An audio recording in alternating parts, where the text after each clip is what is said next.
Welcome back to Evilly Yours. We're back. Back at it again. Look at that consistency. Others could never. That's a lie. Other podcasts do.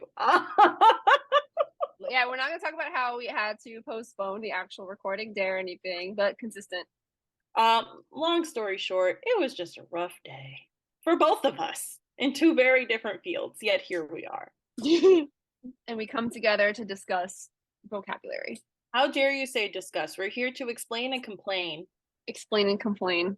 We are about a very specific word that we're apologizing in advance for. I think, Claudia, you really owe everybody an apology because this was your brainchild. Yeah, this is my fault. It's not my fault that this word really hurts. But before we talk about that, I want to tell you about my day. Mostly, I want to like show you something from my day that actually made me smile. So, yeah. So today they did something called a spring fling. It was Y2K themed, right? Which vomit because we have a decades theme now. I was in charge of putting out like all like this like grab bag things, like there were sunglasses, little tattoos, little like wristbands, whatever, the works. Oh, ring pops, there were fruit roll-ups. I had a fruit roll-up and then I remembered why I don't eat them anymore because cavities. Or tooth sensitivity. It was there even when I was drinking water and it reminded me that I'm in my 30s. I know, I know. Listen, it's fine. A lady never discusses her age. I never said I was a lady. Anyway, so I took one of the temporary tattoos because that's what I do. And I picked, oops, I did it again. And it's metallic. Oh, we love a good metallic tattoo. Honestly, you know what it is? It's not necessarily metallic. It's Hollow? hollow. Thank you. That's even better than I metallic. know. Hold on, wait. Let me see if I could get like the effect. Is it gonna work? Probably not. This is one of those moments where if you're listening, I'm sorry. You're gonna have to go watch The Shine. OMG. Oh, anyway. So like that was a highlight from today. Thank God. I love that for you. Thank you. Did you have a good day? For one of my supervising positions, I'm supposed to meet with students for 30 minutes every week before they do their therapy session. So one girl, we only met for 4 minutes out of 30 because she came to the chat and she was just like, I feel really good about my session tomorrow. I don't have any questions for the first time this semester. Little baby's flying away. So that made me feel really happy. Look at you, as you should, prof. Get it. So before we get into the word that I hate more than anything in the world, we need to get into some definitions. Yeah. And to preface the preface, I do want to just point out, everyone knows you can just go to Google when you see a word and type in define dot dot, or not even, I don't even think you need the colon anymore. You can just type in define, who am I? And then you get a definition of a word. Perhaps it'll give you synonyms of a word. I don't know. But what if like you need more? There's more to a word than just its definition at face value, right? Mm-hmm. These are some elements that we're going to talk about today and the rest of for the rest of these discussions. For the rest of time. The rest of time. Right now, we're going to cover some words that are multiple meaning words, if you will. And so, if you want to lay it on us. We've got a couple of different types. So when we say multiple meaning words, it's a word that either looks or sounds like another word, but then there's something different about it. So, for example, we've got homographs. So two or more words that are spelled the same, but maybe they're not pronounced the same, and then their meanings and perhaps their origins will be different. These piss me off a lot, and these are actually the inspiration for this show. Yes, where we started, and then we were like, hey, there are other things that we can talk about too, which is why I'm bringing you my hated word today. An example of a homograph would be base and bass. So bass would be the fish, bass would be the instrument. If you saw that, I was literally thinking about it like I was while I was saying it. To put it simply, same spelling, different sounds. Ooh, Yeah. Yep, they're both BASS, have nothing to do with one another. nothing at all. The next one, or the next type of multiple meaning word is a homophone. So homophones are two or more words having the same pronunciation. So you say them the same, but the spelling, origins, and meanings are going to be totally different. So for example, two, there are three spellings of that. T-O, T-W-O, T-O-O. Mm-hmm. So essentially, same sound, different spellings. I came up with a beautiful example. Those two dogs love going to T-O. The butcher shop to T-O-O as well. You're welcome. Yeah. I can't. I was just like, what two things would love to go to the butcher shop? Obviously, dogs. So the third in this category of multiple meaning words would be the homonym. So these are two words, or two or more words, excuse me, having the same spelling or pronunciation, but the meanings and origins are different. And so they have same sound, same spelling. Some examples would be can and can, ring, well, ring. Sorry, I forgot we don't use phones like this anymore. And ring. And so the beautiful example I came up with is a can of beans can roll at an exceptional speed. So we're going to discuss words that fall within these categories eventually, and a couple other elements about words. So bear with us as we continue on some of these definitions.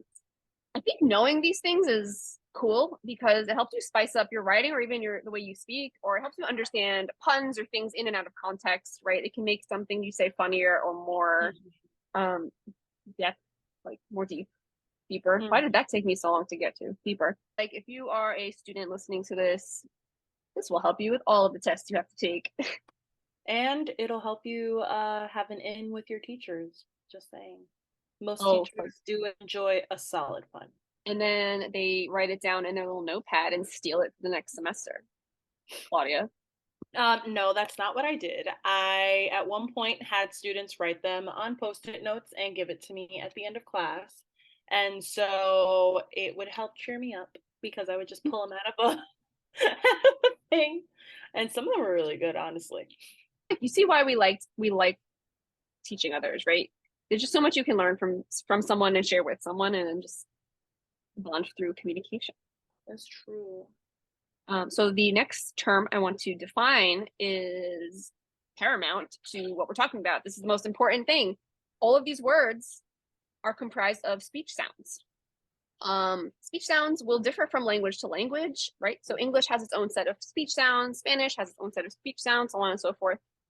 They might be shared, they might be sounds in one language that don't exist in another, right? So like in English, we don't have the trilled R, and in Spanish you do. And then French has a whole different type of R, and so does German, right? French is on some other level entirely with some of those pronunciations.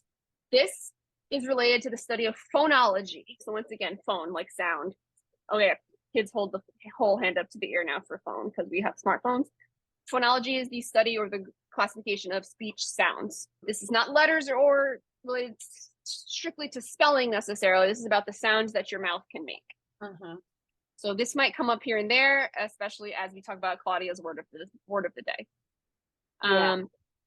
Letters, alphabets will vary from language to language as well, whether they're using like Latin letters like we do in English or in any Romance language, or characters in another language, but they will be symbols that represent different speech sounds.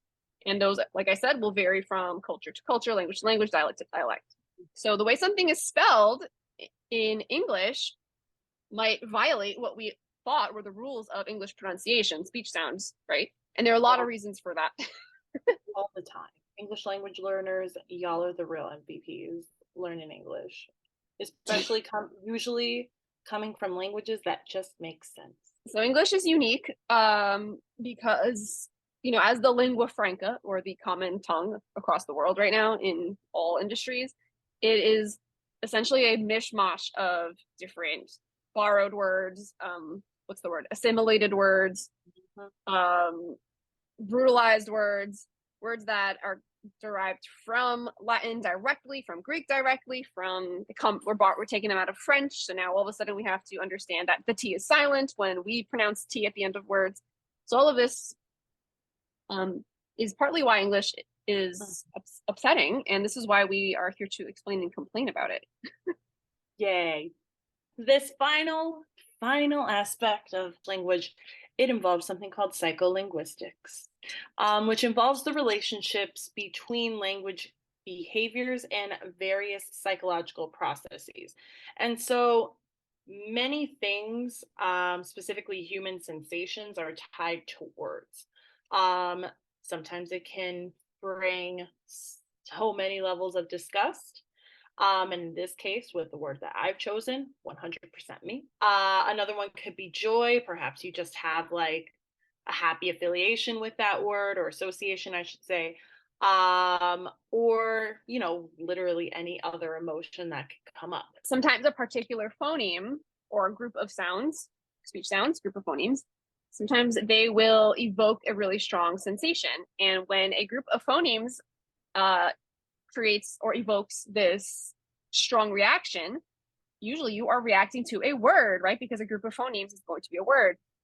So, Claudia, what group of phonemes are we upset with today? What are we complaining about and explaining? Are you really going to make me say the word, you evil person? So would you rather me say it and you have to react to it? We can explore this. Like, does saying it upset you more than hearing it, or does hearing it upset you more than saying it? Honestly, about reading it. All of the above. Like, even seeing it in those bold ass capital letters in the doc is ridiculous. Yeah, I'm sorry. I made it so both. obnoxious in our notes. Hate you. Want to say it together? I mean, it's going to be really like janky with audio, but yeah, we could try. All right, ready? 3, 2, 1. Moist. I hate you. I hate you. I hate you so much. Your face right now. Because I hate you. So barf, wretch. It's not a new concept that people hate using or reading or saying the word moist, right? Like every opportunity I just gave her to encounter that word, she got upset with reading it, listening to it, saying it, feeling it in her mouth, right? I really hate the mouthfeel, man. Like just the combination of those like sounds together, that's gonna be a great meme. Memeable. I don't like this word either, but I do not react as strongly as you. No, you're a liar because because you will often be like, yeah, you know what? This cake that you made, Claudia, is very moist. Damp. Like you can't say wet. Part of what we're going to explain is why does the cake feeling wet and the ocean feeling wet? Why do we get two different reactions from those different statements? I mean, I feel like the connotation with wet is that it's like a head to toe, or like it's so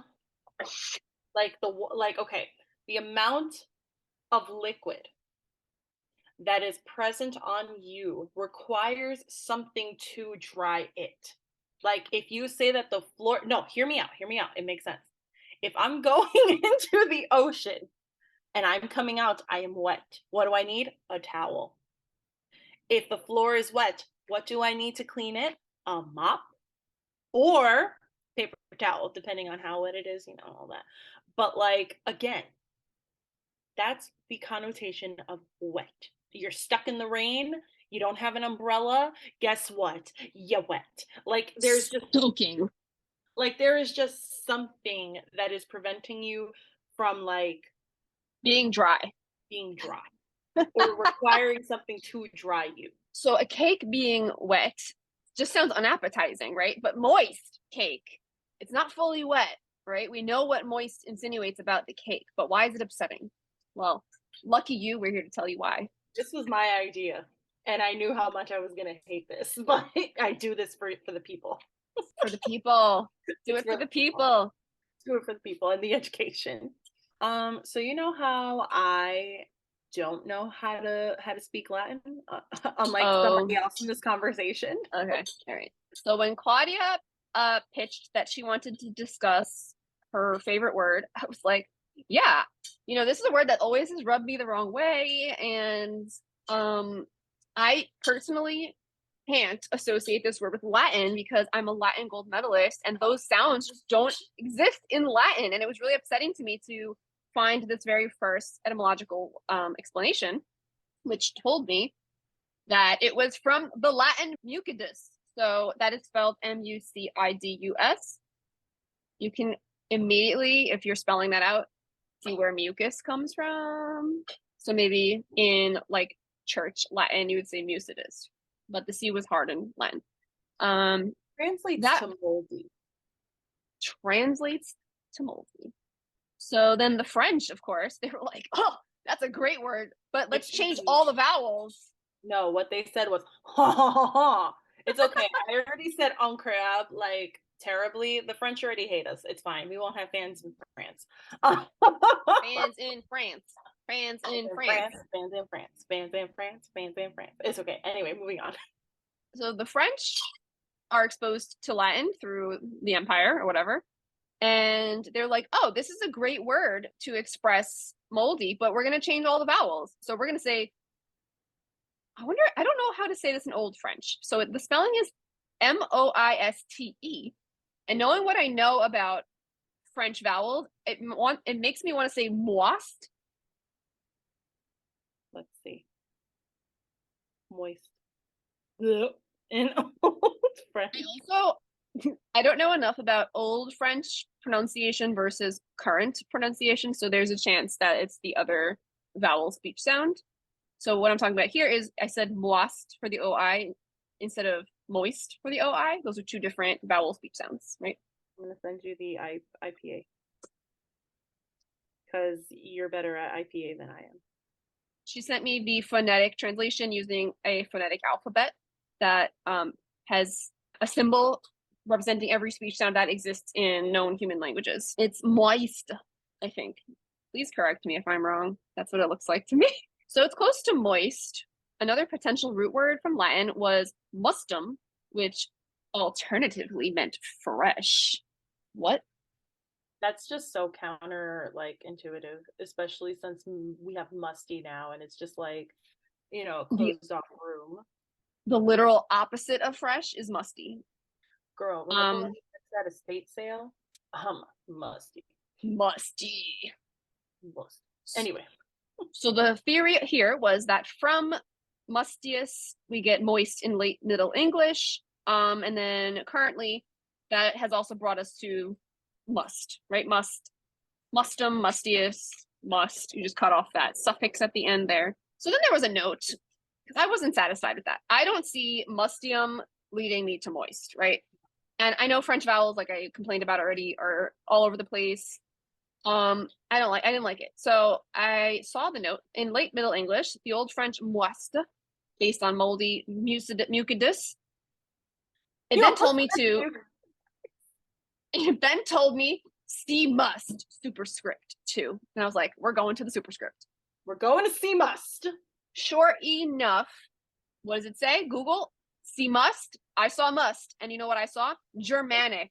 That makes sense. It's a monosyllabic word. The sound combinations are unfamiliar to us. However, the etymology of it makes even less sense. So we've got the Germanic mot, which meant may, then became moste in Old English, which then got adopted by the Dutch, moeten, I think, and the German müssen, which means must, but like I must go to the bathroom, like urgency of must, like a need, as opposed to the other derivative must, meaning moldy and fresh. So hear me out. It still doesn't make sense. I know. This is the explain and complain. This is literally like the embodiment. You're telling me two very different. Three very different things. You're right. We've got moldy, all in one word. We've got it. It used to mean moldy. It used to mean fresh. And it also gave us the verb must. It also gave us the auxiliary verb must. Just a fancy way of saying that it helps other words become verbs. Don't worry. We'll get there, guys. It's fine. Like, I must eat before I pass out. Mm-hmm. Or it's not coming to me, but yeah, that makes sense. This brings me back to why we gave you those definitions before, because we've got must and must. Must, the verb, like I have to do something, and must, like a musty basement that hasn't been treated in a while. Spelled the same, look the same, likely are derived from two different root words, two different languages, even. If it sounds like a homonym, guess what? It is a homonym. In one corner of the ring, we have, I guess rings wouldn't have corners. On one side of the ring, we've got the Latin / French adapted moist, meaning both moldy and fresh. And then on the other side, we've got the Germanic, giving us the homonym for must, like I have to do something. You know what I'm thinking about? So fresh and so moose does.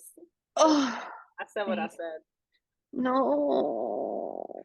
I said what I said. Anyway. We are going to go back to this old French version of the word, the French roots, because that is where we get that vowel combination of moist, the one that makes our skin crawl. With must itself, when we think of a musty space, a musty room, we also might have that reaction, right? That like, ugh, I understand what musty is. When I say I must eat lunch, I don't feel the same aversion to using that verb. Why does this happen? Word aversion. Period. It seems so silly. Why would we have word aversion when we have to use words to communicate? Yeah, I read the article that incorporated the main information from the study that we will be discussing. Essentially, what's this article / study showed? What is his name? So Thibodeau. They said that typically when there is some sort of word aversion, specifically with this word, we relate it back to bodily fluids. And so this gives us some sort of like social construct of it being gross and nasty. And I do, speaking as somebody who has this aversion to this word that we are talking about, you know, the one that's like wet but not. It really I can't say that that's what's wrong with me and this word because I have described bodily fluids before and I'm fine with saying all those things, but for some reason, that flippin' word. That... I think, though, in general, so this could be like an implicit thing we both face. Like, we think sweat, smelly sweat, bacteria laden sweat, for example. You know, when you're a kid, it's embarrassing to wet yourself in the classroom, or, you know, you need to use a bathroom in a sterilized place. Like, we have a lot of gotta clean this up kind of energy in the way we think about excretions from our skin, from our organs, from parts of our body. Spit, we always say it's nasty and impolite to spit on the street, to spit out your gum, right? I think we just have this inherent like, ugh, like the body's gross. That's something else to unpack. That's true, but I also feel like if, you know, the word that's like wet, and if there's an aversion there, like naturally you would have an aversion to like excrements, excretion, like that word. But like I don't see, look, unfazed. I don't I would use musty more, like to describe a subway car on a hot day.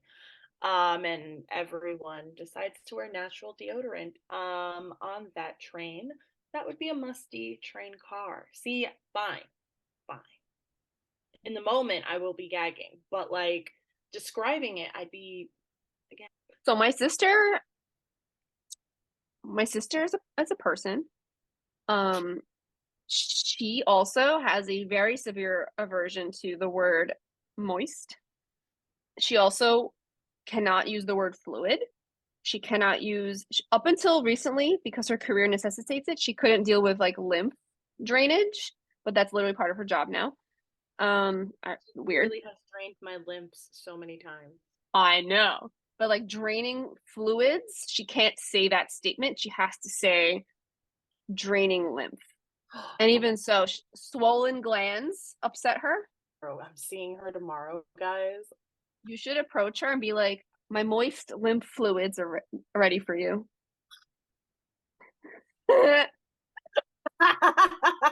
gonna send you the voice. She's gonna have like trying to keep her professional face on, but like have diarrhea. My sister is somebody who totally reflects the results of this study, which also included that the participants in his study about these words, they associated the word moist with like a gross factor, but words that rhyme, hoist, joist, they did not find upsetting. So he said there was like no phonological component. It was entirely the psycholinguistic element, whether it's implicit or not. So Claudia, do you find joist and hoist upsetting? No, I wouldn't use joist as much as I would use hoist. Okay, so hoist and joist don't upset you or the participants, so that's almost 100% reliability there. But in Thibodeau et al., in their study, participants who didn't like moist didn't like phlegm, vomit, and diarrhea. I would have to say I exclusively say phlegm, especially because I have ridiculous seasonal allergies, you know. Yeah, no, I would say that I'm also unfazed by vomit and diarrhea. Maybe I should have been a doctor. My sister doesn't like phlegm. And I know when someone utters vomit or diarrhea, I know she gets like disgusted, but I don't think it's the word that triggers the disgust. I think it's we know exactly what vomit is and we know exactly what diarrhea is. Although both come in all different things. However, phlegm, I also enjoy. I'm sorry. I also enjoy phlegm because of how it is spelt. It thoroughly entertains me, and I'm sure it enrages others because there are so many silent letters in there, but it tickles my fancy. It tickles your pharynx is what it does. It absolutely does. Like That's there where it sits. can't deny that is exactly what it does. So phlegm comes from ancient Greek, phlegma, which means inflammation. This is why it pleases me. It doesn't make me mad. Yeah. And there's something about phlegma, like I believe they would have said the hard G. I think I mentioned in our first episode, we don't really know how ancient Greek is, but Greek is very phonetic. I think I've made it perfectly clear.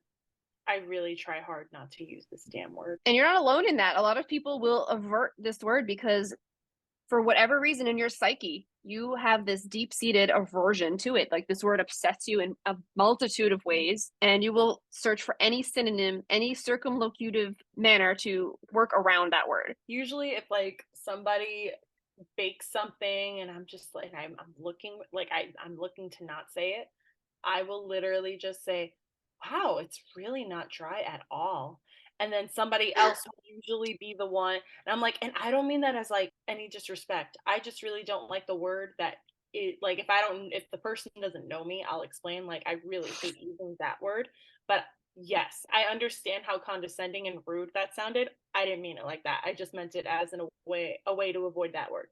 I'll be sensitive to people reacting. Like if I use it, so like I said, I have a much lower aversion to it. Like I can use it. I think a lot of my word aversions to these bodily type of vocabulary words went away the more I was exposed to these things at my place of employment. Um, but if I know someone doesn't like the word moist or phlegm or fluid or sputum, like I will try to talk around it. I will try not to use it. That's probably why I stutter when I use it with you, because I know like I have to back up because I know you're gonna cringe. Maybe, but like also sometimes when you say it, there is a cringe. Yeah, At least because when it's like in social settings. I feel like also you have the professionalism at work to separate that. Whereas I would not. I would be that nurse that says, yeah, man, it's not dry. We have wet coughs and dry coughs. So for you, it's dry cough and not a dry cough. I mean, I would say wet cough. Oh, I guess you would say wet. All right, because wet doesn't bother you No, wet doesn't bother me. Wet is at super all. punchy. Yeah, actually, we say productive because it's productive for phlegm. It's producing phlegm. But anyway. Also, how dare you? That just makes it sound like it's doing more work than it needs to. Oh, it is. I'm just thinking of the Mucinex commercials. Don't mind me. Oh, mucinex. That comes from our Latin root word before of mucidus, which Yes, meant moldy. but it is also a lot of like words for what is it? For brands are typically blending words, if I'm not mistaken. I need to double check that, but usually they are two words mashed into one. So mucinex being mucus, and then next it as a way, I believe it's meant to be like a root or a suffix that usually means like exit, which is why we have Kleenex. That makes so much sense. And those are still roots. Like X means leave, like from out, take out. Like ex partner, Yeah, so extricate.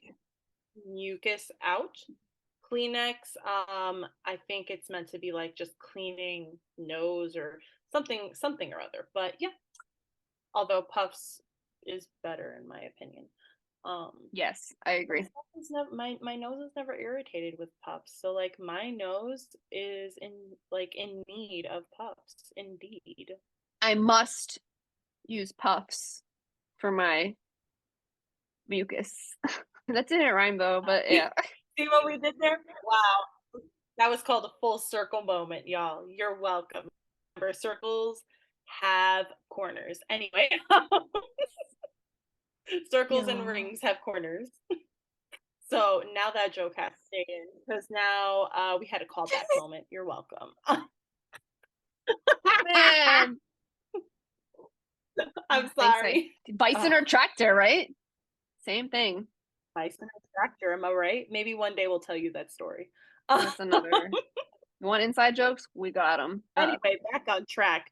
So, as our past selves have noted, we like rating systems. Now, you know, future you guys will see that rating system for that. But anyway, we like doing rating systems because it just helps us explain how we feel in a more simplistic way than just ranting about it. Our rating scale is 1, 2, and 3, with 1 being poor, 2 being arguable, and 3 being grand. So our first category when it comes to rating words is functional usability. And it's going to be from a scale of 1 to 3. Now, would I use this word, this poor unfortunate word, in an essay? Yes. Yes, I would. Now, I would also fully admit that it is in general a functional word because somebody knows exactly what you're saying when you say it. They know that you don't mean soaking wet. So, unfortunately, much to my disdain, it's a 3 for me. I would agree. I think it's a functionally usable word. I think everyone knows what it means, and most people will have a similar reaction to it. Ugh. And you can use it in school or with friends. Like it doesn't, and everybody will be able to use it and get the picture, like you said. The next rating we're going to provide is on the pronounceability. Do I need to rely on spell check for this one? A solid 2 because my mom is an ELL. In her mind, she's worse than she actually is. But I think that word would trip her up if she was spelling it, but she will use it like it's nobody's business. Yeah, I think that combination of phoneme speech sounds is not the most common in English. So that OI is very French, and then oist is giving like Central Europe. So I think without having seen it in print first, maybe that would be a little bit confusing, but it makes sense. Oist, right? Like you would know, okay, maybe I'm going to put this O with this I. I agree. I would say it's like a 2. We will definitely be spelling out easier words in the future than moist. And then I've actually, when I used to work with kids who their first language was not English, or they were having difficulty with literacy, they would actually put that French E on the end because English vowels and the E rule are all over the place. And I always found that so interesting because we just learned that moist, so moist with the E at the end, was actually the old French spelling. So they weren't wrong. I should never have corrected that. How dare you? Terrible. Does it evoke emotions? Next one. I'm not answering. Y'all already know the answer to this. For this one, we need to decide, do we want it to be a 1 or a 3? So because 1 is like a lesser, but this actually has a really high emotional, okay, so it's a 3. This is a really high emotional evocation, right? Because she wants to throw up, and we've just recorded like over an hour of talking about the word moist. Be proud of me, guys. Yeah, like dinner who? She's not eating tonight. So that's a 3 out of 3. That's a 5. Mouthfeel, I hate it. Does moist feel good to say? No. I disagree. I'm going to give it a 2. Fine. Because I think for those of us who aren't as averted as you and my sister, for example, I think there's a certain pleasure in wrapping your tongue around that word and knowing it's going to upset somebody else. Like, I don't know, there's just like an evil pronunciation to it. So I think the mouthfeel is evil, and thus I give it a 2. Length, I mean, it's a 5-letter word. Yeah, it's 5 letters and it's 1 syllable, moist, which is giving very German. Very efficient.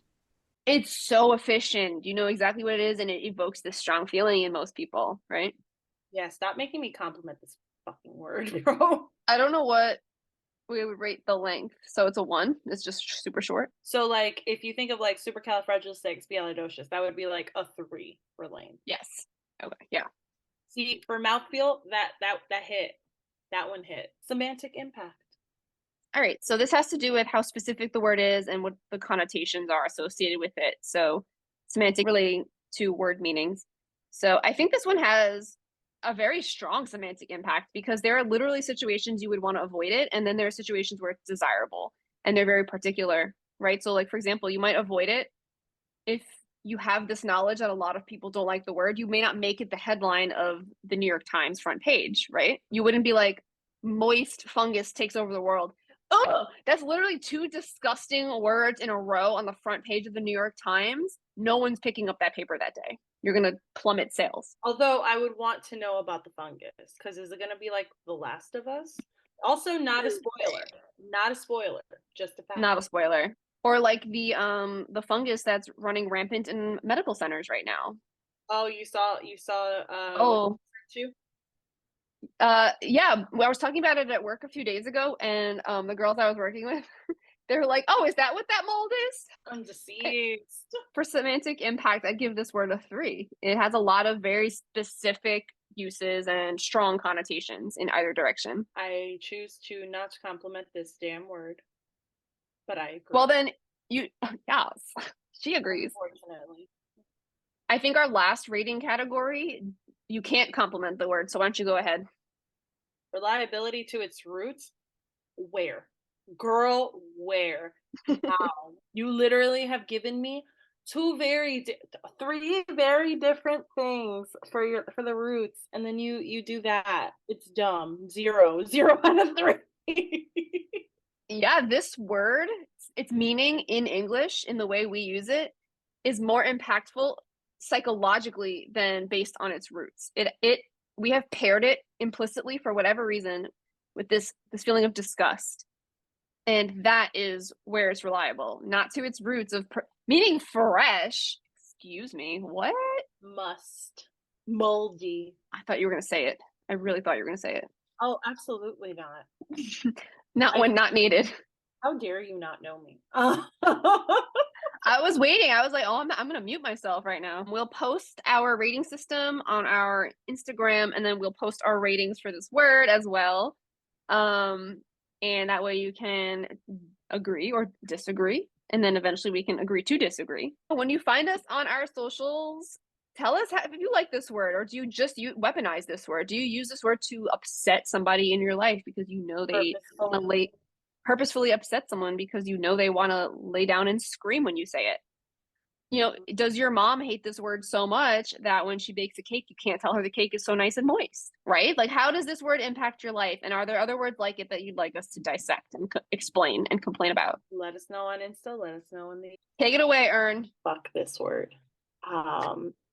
But also, I'm not gonna leave you with such a rude line as our sign off.